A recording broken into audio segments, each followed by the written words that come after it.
Well, hello there. Welcome to a Breeda Break.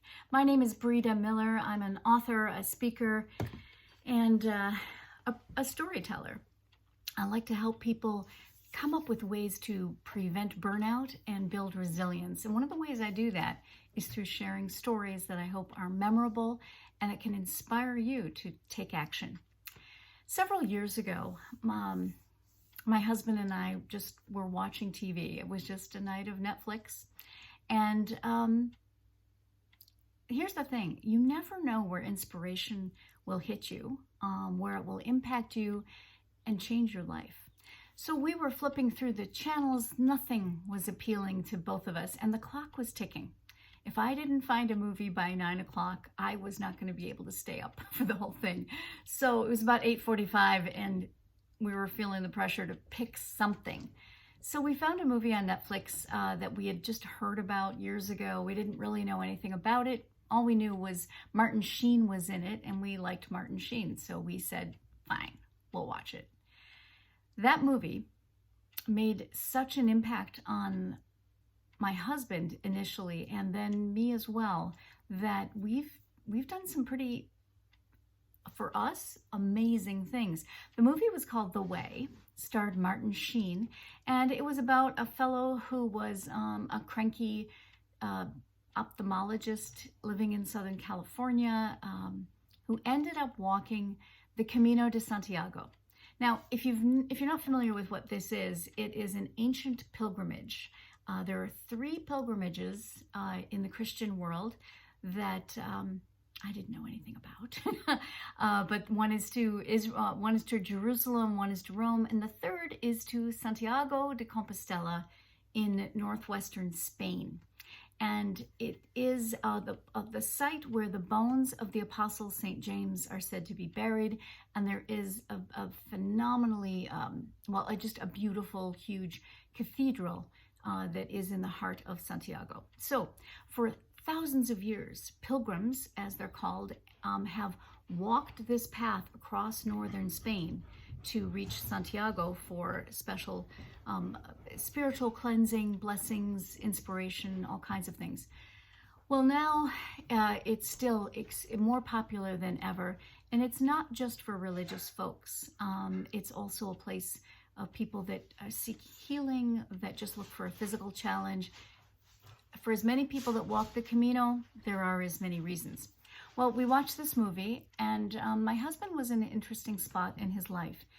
Previous year, he had retired, and his brother passed away suddenly of a massive heart attack. Now, his brother was the fitter, more athletic one in the family, so it was a tremendous shock to all of us.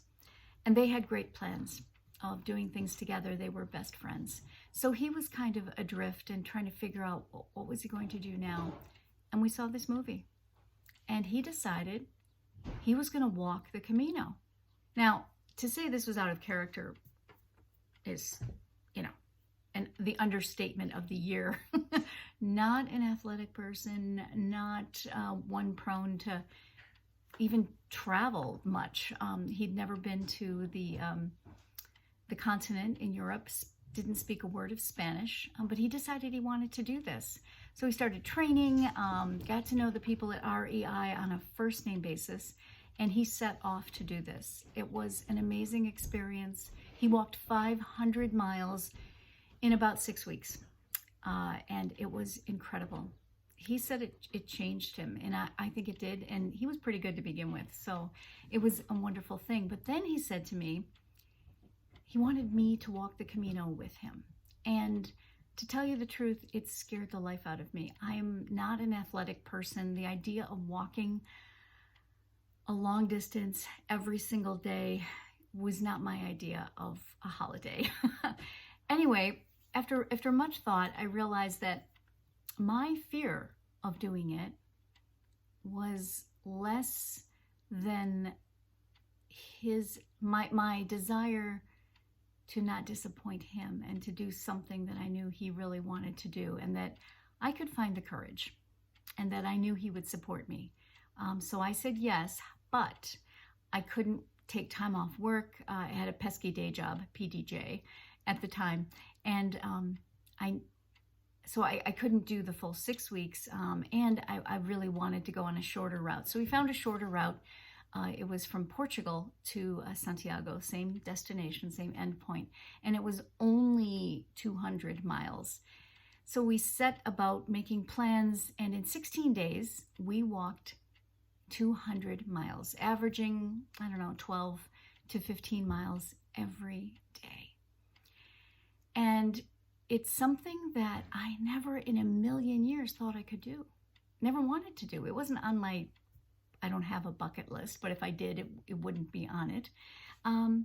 But on this walk, I learned 4 things that I'd like to share with you that I think are relevant to our experience today in this time of isolation, in this time of living kind of in our own bubble. Number 1, take one more step. Every day I had to tell myself, okay, just take another step. Just take one more step. And I just built on that every single day, and I took one more step every single day. Number 2, take one more sip. I had to stay hydrated. I wanted to make sure that I stayed healthy, and to walk that much in the heat. It was August, really hot in Portugal and Spain at the time we went. I don't advise going that time of year. But I needed to stay hydrated. So take one more sip. Don't forget, you have to consciously remember to do it to keep yourself healthy. Don't trip. That was a big one because the path is different. Sometimes the path is smooth, a little blacktop. Sometimes it's a beautiful, soft earth with leaves and soft dirt, which was my favorite. And sometimes it was very ancient paths with embedded stones right in the dirt that you might not see. And I was really concerned about tripping. The last thing in the world that I wanted was to get injured in Spain on this trip and have it go awry. So I would look down and I would just be mindful of these obstacles. But then the 4th thing I realized, and it's probably the most important, and that was to look up.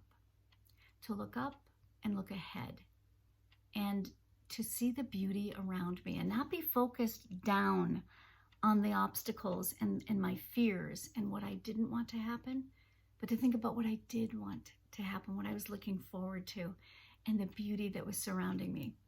So those are 4 things that helped me walk the Camino de Santiago. Maybe there are 4 things that will help you in these trying times to find ways to cope, to take good care of yourself, and to just find a way to make this pause the best time that you are able to make it. So this is Breeda Miller. This has been a Breeda Break. I'll see you again very soon. Take care and be well.